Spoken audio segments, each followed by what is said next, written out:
Bonjour à toutes et à tous, aujourd'hui ça sent les vacances. Je vais installer des panneaux solaires dans mon vieux camping-car. Je vous souhaite une bonne vidéo et pensez à la partager si vous l'avez aimé. Je vais rajouter à mon ancien panneau solaire 2 panneaux solaires que j'ai récupérés de 45 watts.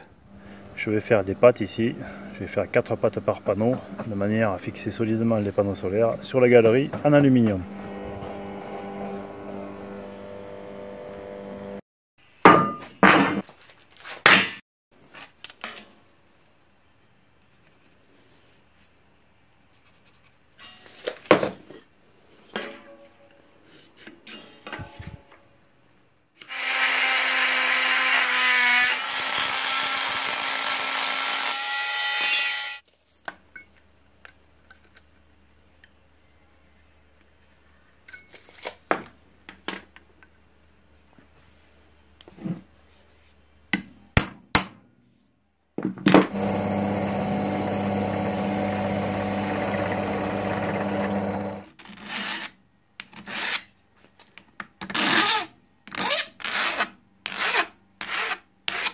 Alors ici il y a une petite astuce.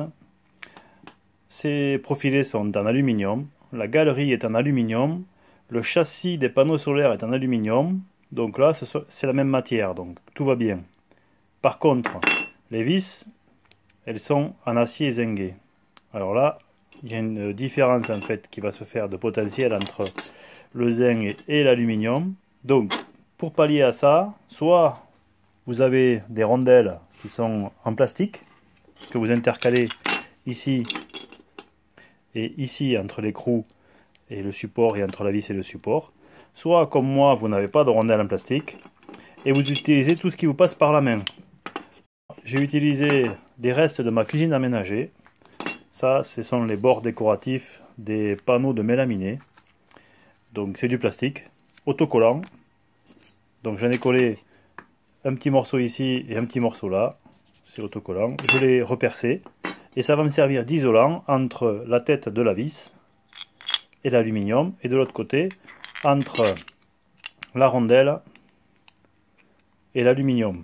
Alors c'est vrai qu'il y a encore un petit point de contact qui est à l'intérieur. Idéalement il aurait fallu avoir un canon dans lequel on viendrait mettre les vis, mais bon là ça fait un petit peu riche.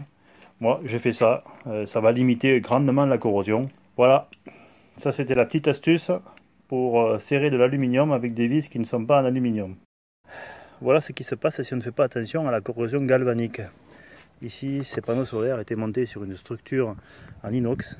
Donc ici, il y avait de l'inox, avec des vis inox. Et le résultat, eh bien, c'est que ça s'est complètement dégradé. Voilà, ici c'est un exemple aussi flagrant. Aluminium, aluminium, fer, rivet aluminium. Et bien entre les deux là, le fer il se corrode et il est en train de corroder toute la partie aluminium. Alors bon, pour l'instant ça tient, mais il faut le surveiller parce que c'est pas bien monté. Voilà, le système est monté. Donc maintenant il faut que je trouve la position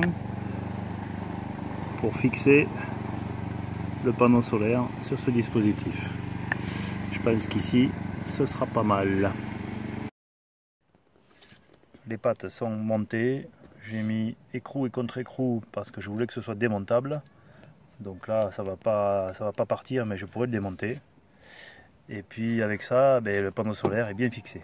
Bon, je vous déconseille de mettre des rilsans. J'ai vu des gens qui mettaient des rilsans, mais c'est pas une bonne solution parce que d'abord avec les vibrations, ça finit par s'user et casser.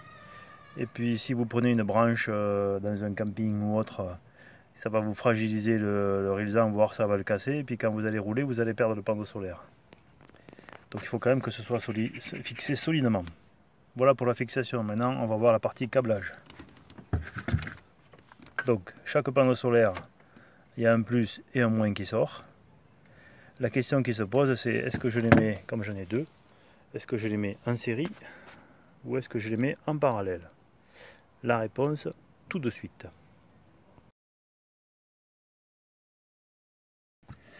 Finalement, j'ai opté pour le frein filet.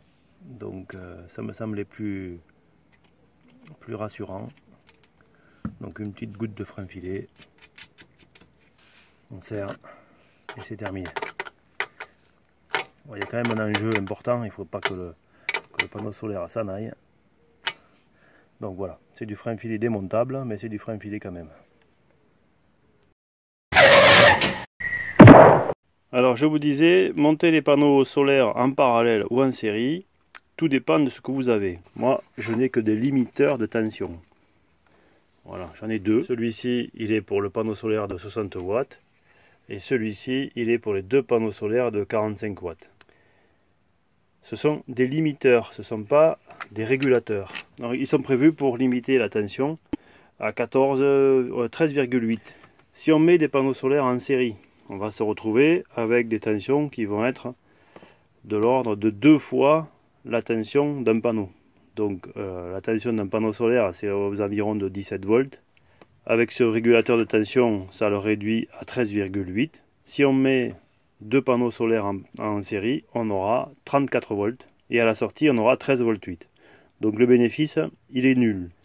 Si par contre on a un régulateur, à ce moment-là, lui, il comprend qu'on a deux panneaux solaires en série et il va utiliser la puissance des deux. Or lui, il va utiliser la puissance d'un seul. Donc la tension d'entrée, elle est au maximum de 17 volts avec une intensité qui est l'intensité des deux panneaux. Lui, il sait gérer ça et il la sort en 13,8. L'inconvénient de mettre des panneaux solaires en parallèle, c'est que la section des câbles doit être conséquente, alors qu'en série, la puissance passe par la tension et pas par l'intensité. Donc il n'est pas nécessaire d'avoir des sections de câbles aussi importantes. Le plus simple pour moi, c'est de mettre les panneaux solaires en parallèle avec un limiteur de tension. Il faut regarder que les caractéristiques du limiteur de tension soient compatibles avec la puissance des deux panneaux. Donc ensuite ici j'ai prévu un dispositif de coupure. C'est important de couper pour ne pas laisser la batterie sous une limitation de tension pendant des semaines. Donc la batterie, il vaut mieux la stocker chargée et isolée, c'est-à-dire avec le coupe-circuit ici. Donc on coupe le circuit, comme ça elle est chargée, elle est isolée, et elle reste comme ça. Plutôt que de laisser le panneau solaire, lui envoyer une tension de 13,8 volts en continuité. Pour la durée de vie de la batterie, c'est pas très bon. Cette solution de limiteur de tension n'est pas une solution optimum. Ça coûte pas cher, mais c'est pas une bonne solution pour la durée de vie de la batterie parce qu'il n'y a pas de courbe de charge. Quelle que soit la tension de la batterie, on y applique la même tension. Alors je vous explique la différence entre un limiteur de tension et un régulateur de charge. Le limiteur de tension, quel que soit l'état de la batterie, lui appliquera une tension de 13,8 volts et une puissance de charge qui est proportionnelle à la charge des panneaux solaires ou de l'alternateur si c'est derrière un alternateur. Le régulateur, lui, en fonction de l'état de la batterie, va lui appliquer une charge différente et en fin de charge, il va lui appliquer ce que l'on appelle une tension de maintien qui, comme son nom l'indique, permet de maintenir la batterie sous tension pendant une longue durée. Voilà, les panneaux solaires sont installés. Un petit coup de serpillière microfibre, de chiffon microfibre pour récupérer un petit peu tout ce qu'il y a dessus et optimiser la charge. Et là, bark, on voit qu'on récupère pas mal de choses. Et le système est opérationnel. Voilà, mon petit montage est terminé. Donc ici, j'ai le premier panneau solaire à 19,69. Ici, j'ai les deux panneaux en parallèle qui sont à 16,45. Et entre là et là, eh j'ai la tension de la batterie qui est à 13,72. Voilà. Donc les limiteurs font leur effet. Alors sous le siège conducteur, j'ai mon petit tableau. Voilà, en façade. Comme ça, je peux voir tranquillement ce qui se passe. Et puis j'avoue que dans ce vieux camping-car, là, c'était la seule place que j'ai trouvée pour mettre ce tableau à côté de la batterie.